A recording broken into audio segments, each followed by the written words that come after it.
नमस्कार, मैं मनीष कुमार आप सभी लोगों का हमारे YouTube चैनल पे स्वागत करता हूँ। तो पिछले वीडियोज़ में हम लोगों ने प्राइमरी की एंड फॉरेन की के बारे में समझ लिया है। आज के इस वीडियो में हम लोग नेचुरल की एंड सरोगेट की के बारे में समझने वाले हैं। तो इसका पार्ट 1 पहले देख लीजिए, जहाँ से कि आपको रिलेशन एक टेबल से दूसरे टेबल में बिठाना समझ में आ जाए। तो चलिए लेट ना करते हुए हम सीधा चलेंगे लैपटॉप के स्क्रीन पे। तो अभी आपने पार्ट 1 वाले में ऑलरेडी देख लिया होगा। मैं ये अज्यूम करके चल रहा हूँ कि आपने पार्ट 1 देख लिया है, जहाँ पे कि आपको प्राइमरी की, फॉरेन की, कंपोजिट की सारी चीज़ें समझ में आ गई है। उसके फीचर्स क्या हैं, कब डुप्लीकेट हो सकता है, कब नहीं हो सकता है, कब नल हो सकता है, कब नहीं हो सकता है, वो सारी चीज़ें आपको पता चल गई है। तो चलिए आज हम आज के इस पार्ट 2 वाले वीडियो में देखने वाले हैं कि नेचुरल की या फिर बिजनेस की जिसको बोलते हैं वो क्या होता है और सरोगेट की क्या होता है। ठीक है, तो सबसे पहले इस पर्टिकुलर टेबल को देखिए, एक सेल्स ट्रांजैक्शन टेबल है। ठीक है, इस टेबल में आप देखोगे तो यहाँ पे आईडी है, सेल्स आईडी जो जनरेट हुआ है, प्रोडक्ट है, प्रोडक्ट का प्राइस है, प्रोडक्ट की क्वांटिटी है और किस कस्टमर ने इसको खरीदा है उसकी इन्फॉर्मेशन यहाँ पे पड़ी हुई है। ठीक है, तो ये एक सेल्स ट्रांजैक्शन टेबल है जो हम बहुत दिनों से देखते आ रहे हैं। अब क्या है कि यहाँ पे देखिएगा तो प्रोडक्ट जो है, प्रोडक्ट में देखिए आपको ऐसे कुछ एक नंबर लिखा हुआ मिल रहा है। ठीक है, इस नंबर को अगर डिकोड करेंगे, ठीक है, इस नंबर को अगर हम डिकोड करेंगे तो ये क्या लिखा हुआ है आपको हम समझाते हैं। ये SUG का मतलब हो गया शुगर। ठीक है, प्रोडक्ट जो है वो शुगर है। ये 40 का मतलब जो हो गया, एक मिनट, ये 40 का मतलब हुआ 40 रुपीज़ पर केजी। ठीक है, और ये जो हुआ 25 का मतलब हुआ कि 2025 में ये प्रोडक्ट की एक्सपायरी है। ठीक है, तो इस तरीके से अगर किसी की को रखा जाता है तो उसी को बोलते हैं बिजनेस की या फिर नेचुरल की, क्योंकि ये ऐसा की होता है जिससे कि बिजनेस की वैल्यू डिराइव की जा सकती है।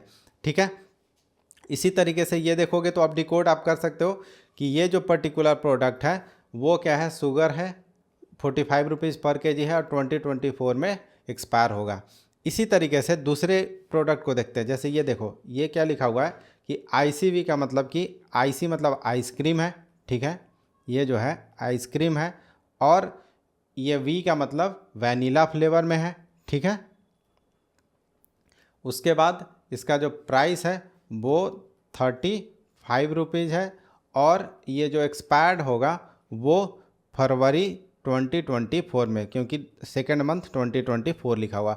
तो इस तरीके से बिजनेस जो है वो समझ सकता है इस आईडी को देख के, और इस तरह की आईडीज आप लोगों को बहुत सारे टेबल्स में देखने को मिलेंगे रियल वर्ल्ड में। तो इस तरीके से ये स्टोर करके रखा जाता है। एग्जाम्पल देता हूँ, एक इंडस्ट्रियल एग्जांपल देता हूँ। इंडस्ट्री का एग्जांपल जो हमने देखा हुआ है उसमें क्या होता था कि प्रोडक्ट जो है, मतलब उनका फार्मेसी का प्रोडक्ट था, तो फार्मेसी का प्रोडक्ट जैसे पैरासीटामोल है तो पहले उसका नाम हो जाएगा पैरासीटामोल ऐसे, फिर वो कितने mg का है, मान लो कि वो 500 mg का है तो वो लिखा होगा, फिर वो किस बैच में ये हुआ था, बना था। जैसे अपना जब फार्मेसी से प्रोडक्ट निकलता है तो उसका बैच नंबर होता है, तो वहाँ पे एक बैच नंबर होता था, फिर वो किस लोकेशन से बना है वो लोकेशन का एड्रेस होता था। ठीक है, तो इस तरीके से उनके पास एक पूरा इंफॉर्मेशन होता था एक पर्टिकुलर कॉलम के अंदर। ठीक है, तो इसी को बोलते हैं बिजनेस की। तो आशा करते हैं कि आप लोगों को समझ में आ गया होगा कि बिजनेस की या फिर नेचुरल की किसको बोलते हैं। ठीक है, अब देखिए नेचुरल की जो है ना वो काइंड ऑफ यूनिकली आइडेंटिफाई कर सकता है, नहीं भी कर सकता है। अब ये जरूरी नहीं है कि करेगा ही, कर भी सकता है, नहीं भी कर सकता है। तो अब एक सिचुएशन बताते हैं और वहाँ से एंट्री करवाते हैं सरोगेट की का। ठीक है, तो ये देखिए, ये एक हमारा टेबल है। ठीक है, कस्टमर का डायमेंशन टेबल है। यहाँ पे ध्यान से सुनिएगा, ये है हमारा कस्टमर का डायमेंशन टेबल। अब क्या हुआ कि इस तरीके से इन्फॉर्मेशन रखा हुआ था कि ये जो आईडी है ना वो आईडी रखा हुआ है यहाँ पे कि मनीष का है, मतलब मेरा आईडी है, मनीष का है।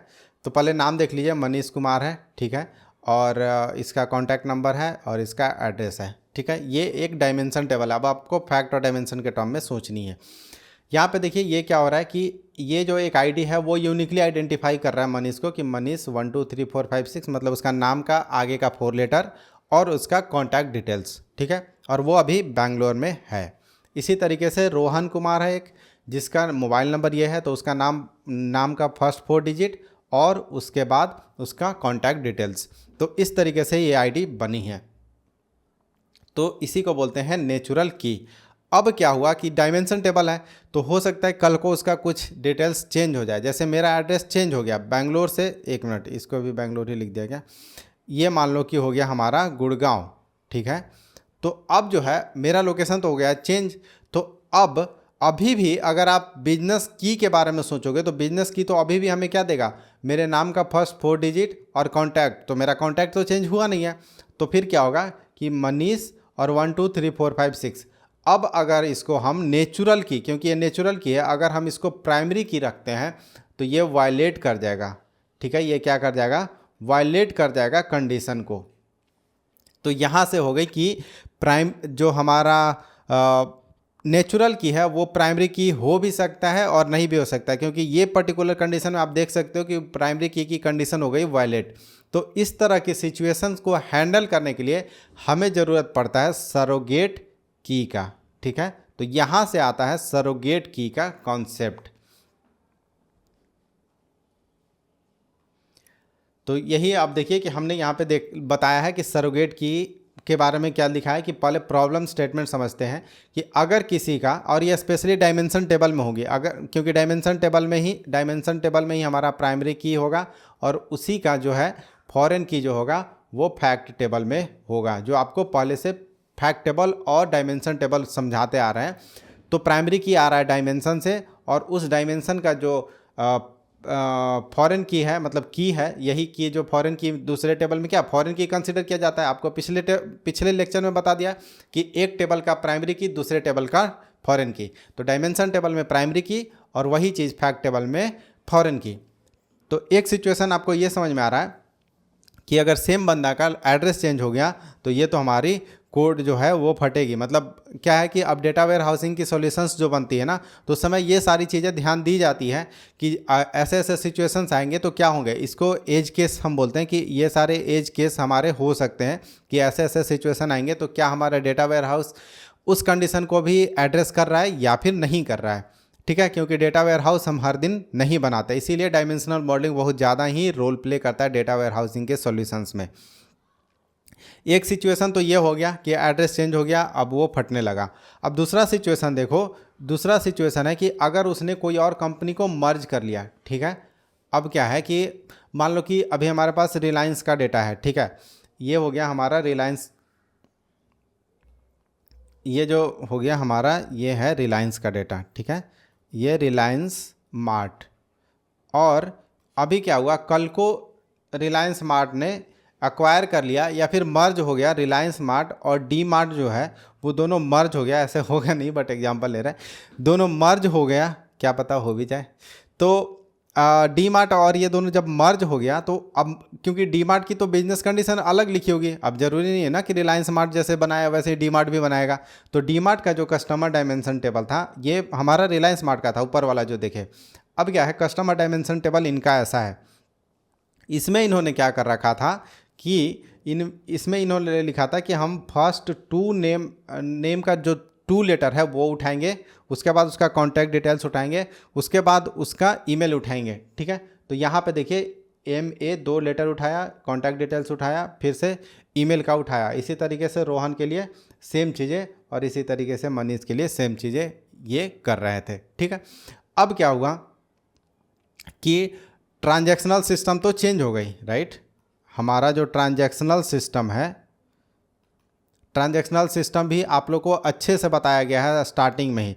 ट्रांजैक्शनल सिस्टम जो है वो चेंज हो गई, जहाँ से कि हमारा डेटा जनरेट हो जाता है, क्योंकि डेटा वेयरहाउस में पहली बार तो हम डेटा को जनरेट नहीं करते हैं। तो जब भी सोर्स में चेंज आएगा तो हमारा टारगेट जो है वो चेंज हो सकता है, लेकिन हमको उसको चेंज नहीं करना। हमको इस तरीके से डेटा वेयरहाउस की सॉल्यूशनिंग करनी है कि कल को कुछ भी इशू जाए तो उसको हम यहीं पे हैंडल कर ले अपने डेटा वेयरहाउस में ही, ट्रांजैक्शनल में चाहे जो भी चेंजेज हो रहे हों, ठीक है। तो अब क्या हुआ, 2 कंपनी के अलग अलग डेटा आ रहे हैं, दोनों के अलग अलग अपने अपने क्या है नेचुरल की अभी नेचुरल की इसको मान लो या प्राइमरी की मान लो, ठीक है। दोनों के अलग अलग आ रहे हैं। तो इस केस में हम क्या करते हैं कि हम बोलते हैं कि हम क्या करेंगे कि हम एक नया की जनरेट करेंगे, ठीक है। हम बोलते हैं कि हम एक नया की जनरेट करेंगे, उसको बोलते हैं सरोगेट की या फिर फैक्टलेस की, ठीक है। फैक्टलेस की ये जनरेट करेंगे और ये की जो है हमारा प्राइमरी की तरह काम करेगा और इस की का वैल्यू जो है वो हम फैक्ट टेबल में रखेंगे। तो आपको अब समझ में आना चाहिए कि जो हमारा डायमेंशन टेबल है, एक मिनट, तो अब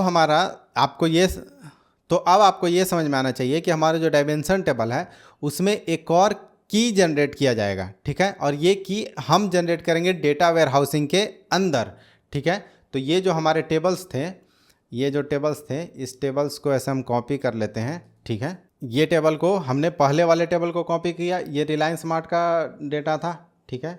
और इसमें हमने एक जनरेट कर दिया यहाँ पे की, ठीक है। अब ये की जो है यहाँ पे इसको 1 मिलेगा, इसको 2 मिलेगा, इसको 3 मिलेगा।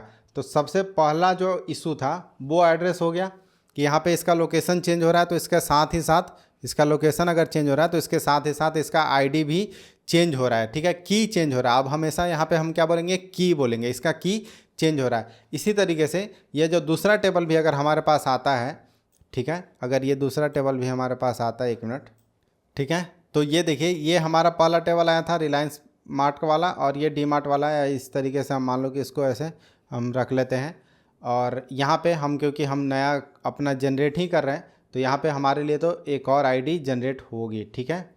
इस तरीके से इसको मिलेगा 4, इसको मिलेगा 5, इसको मिलेगा 6। तो इस तरीके से अब किसी भी सिचुएशन में हमारे पास डुप्लीकेट की नहीं आएंगे। अब चाहे आपका जो भी इन्फॉर्मेशन हो, ये इन्फॉर्मेशन जो है अब हमारे लिए यही जो हमारा सरोगेट की है, यही हमारा प्राइमरी की है फॉर दिस डायमेंशन टेबल, ठीक है। तो डायमेंशन टेबल के लिए हमारा जो प्राइमरी की बन गया वो बन गया सरोगेट की। तो अब सरोगेट की क्योंकि हर बार एक नए नंबर के साथ आएगा और सरोगेट की का एक और कंडीशन है कि ये हमेशा न्यूमेरिक होता है, ठीक है। तो न्यूमेरिक होने की वजह से इंडेक्सिंग आसान हो जाती है, इंडेक्सिंग करना आसान होता है और इंडेक्सिंग जब छोटा होगा, इंडेक्सिंग आसान होगा, जल्दी क्वेरी को फेच किया जाएगा, तो क्वेरी परफॉर्मेंस जो है वो भी फास्ट होती है, ठीक है। तो अब आपको समझ में आ रहा होगा कि सरोगेट की कैसे हम इंट्रोड्यूस कराते हैं अपने डेटा वेयर हाउसिंग के अंदर, ठीक है। तो ये आईडी जो है अब यूनिक हो जा रही है, चाहे कितनी बार भी हम देख रहे हैं यहाँ पे हमें जो आईडी मिल रही है वो सारी यूनिक आईडी मिल रही है और ये ऑटो जनरेटेड होता है। तो कभी भी एक नई एंट्री जब डायमेंशन टेबल के अंदर आएगी, अगर सेम एंट्री आएगी तब तो नहीं चेंज होगा, लेकिन अगर नई एंट्री आएगी तो वहाँ पे फिर ये चेंजेस आ जाएंगे, ठीक है। तो इस तरीके से जितने भी सिचुएशंस थे वो सब हमने हैंडल कर लिया और क्योंकि हमारा डायमेंशन टेबल में प्राइमरी की पड़ा हुआ है तो यही सरोगेट की जो है वो कहाँ पे जाएगा, फैक्ट के अंदर जाएगा और फैक्ट के अंदर फिर हम ज्वाइन करेंगे और सारे इन्फॉर्मेशन को निकालेंगे, ठीक है। तो अब हम देख लेते हैं कि फीचर्स ऑफ नेचुरल की एंड प्राइमरी की क्या क्या होते हैं। तो नेचुरल की हमने जैसा कि आपको ऑलरेडी बताया कि मे और मे नॉट बी प्राइमरी की, आपको दिखा दिया भी कि कैसे प्राइमरी की हो भी सकता है, नहीं भी हो सकता है। इसके बाद यहाँ पे business meaning associated with it, इसके साथ बिजनेस मीनिंग होता है और बिजनेस मीनिंग आपको समझाया भी था कि कैसे होता है। ये जो है वो larger in size so takes more memory. अब आप यहाँ पे ये चीज़ हम बताना भूल गए आपको, एक मिनट, कि अगर आप ये इन्फॉर्मेशन, अगर इतना बड़ा इन्फॉर्मेशन आप प्राइमरी कहाँ गया, अगर इतना बड़ा ये मान लो कि आपका प्राइमरी की है, तो ये प्राइमरी की अगर है आपका इस टेबल में तो ये ज़रूर फॉरेन की जाएगा फैक्ट टेबल में, राइट। ये फैक्ट टेबल का फॉरेन की होगा। तो अब देखो कि कितना ज़्यादा आपके बाइट्स जो हैं वो बेकार हो रहे हैं बार बार फैक्ट टेबल में। तो ये एंट्री रखनी पड़ेगी आपको, क्योंकि रिलेशन बिठाना है आपको, जो कि पिछले क्लास में प्राइमरी की एंड फॉरेन की का रिलेशन बताया था। तो ये बार बार इन्फॉर्मेशन रखोगे तो कितना ज़्यादा बाइट आप बर्बाद कर रहे हो। वहीं पे अगर ये सिर्फ सेम चीज़ है, 1 सिर्फ यहाँ पे स्टोर हो तो वो कम स्टोरेज लेगा। तो इसीलिए इंडेक्सिंग भी आसान हो जाता है, क्योंकि अल्फा न्यूमेरिक पे इंडेक्सिंग करना भी टफ होता है और इंडेक्सिंग तो आसान हो गया सरोगेट की वजह से और मेमोरी भी कम लगी, इन्फॉर्मेशन भी डुप्लीकेट नहीं हुआ। तो ये सारी चीज़ें हैं एडवांटेज सरोगेट की के। अब ठीक है, तो यही पे यहाँ पे लिखा हुआ है कि लार्जर इन साइज, क्योंकि मल्टीपल इन्फॉर्मेशन उस पर्टिकुलर की के अंदर होती है और उस की वजह से अगर हम ज्वाइन लगाते हैं तो फैक्ट टेबल में भी हमें उसकी इन्फॉर्मेशन रखनी पड़ेगी, ज़्यादा नंबर ऑफ़ बाइट्स की इन्फॉर्मेशन रखनी पड़ेगी, ज़्यादा स्टोरेज वेस्ट होगा, प्लस क्वेरी परफॉर्मेंस भी डिग्रेड होगी। अब देखिए फीचर्स ऑफ सरोगेट की। तो सरोगेट की में क्या बोला कि ये जो है सरोगेट की हम फैक्ट एंड डायमेंशन में करते हैं, ये जो है वो ट्रांजैक्शनल सिस्टम में ये अप्लाइड नहीं होता है। ठीक है, ट्रांजैक्शनल सिस्टम में ये चीज़ नहीं यूज किया जाता, तो ये आपको ध्यान रखना है। ट्रांजैक्शनल सिस्टम जो है वो किस तरीके से काम करता है, पिछले वीडियोज़ में आपको बताया था कि ट्रांजैक्शनल सिस्टम जो होता है वो कुछ इस तरह से इंफॉर्मेशन को रखता है नॉर्मलाइज्ड फॉर्म में, सॉरी यहाँ था नहीं, यहाँ था ये वाला, ये नॉर्मलाइज्ड फॉर्म में इंफॉर्मेशन को रखता है। ये है ट्रांजैक्शनल सिस्टम में दिखने वाला, लेकिन फैक्ट और डायमेंशन टेबल में कुछ और दिखेगा। इसलिए मैंने बोला था कि जब प्राइमरी की पढ़ रहा हो तो उस समय फैक्ट और डायमेंशन थोड़ी देर के लिए भूल जाओ। ठीक है, वैसे यहाँ पे भी वही होता है, लेकिन थोड़ी देर के लिए भूल के वो इसलिए बताना था क्योंकि ट्रांजैक्शनल सिस्टम को भी समझाना था। ठीक है, इट इज़ गारंटेड, यहाँ पे हम गारंटी लेते हैं कि वो वाले जो की होंगे वो यूनिक होंगे, क्योंकि हम क्या करते हैं कि ऑटो जनरेटेड इंक्रीमेंटल नंबर वहाँ पे स्टोर किया जाता है, और वो हमेशा स्टार्ट होगा 1 से, दूसरा रिकॉर्ड आएगा 2, तीसरा रिकॉर्ड 3, 4, 5, 6, 7। इसलिए ही इसमें कोई भी बिजनेस की या कोई भी वैल्यू एसोसिएटेड नहीं होता, ये बस रैंडम एक नंबर है जो कि उस पर्टिकुलर रो को यूनिकली आइडेंटिफाई कर रहा है। ठीक है, सिक्वेंशियल न्यूमेरिक डिजिट है, इंडेक्सिंग जो है वो बेटर वे में मैनेज किया जाता है, क्वेरी परफॉर्मेंस फास्ट हो जाता है। तो ये थे सरोगेट की कंडीशंस। ठीक है, अब अगले क्लास में जो हम पढ़ेंगे वो पढ़ेंगे स्लोली चेंजिंग डायमेंशन, क्योंकि वहाँ पे भी सरोगेट की जो है वो टाइप 2 में आएगा, हर जगह नहीं आएगा। स्लोली चेंजिंग डायमेंशन के टाइप 2 में सरोगेट की का यूज किया जाता है, तो वो हम बताएंगे आपको अगले वीडियोज़ में। तो अभी जो है पार्ट 1 और पार्ट 2 को मिला के हम जो टोटल वीडियोज़ हैं वो समझ गए हैं कि किस तरीके से की जो है वो डायमेंशनल मॉडलिंग में काम कर रही है। तो चलिए आज के इस वीडियो को यहीं पे ख़त्म करते हैं और मिलते हैं अपने अगले वीडियो में। तब तक के लिए बाय बाय।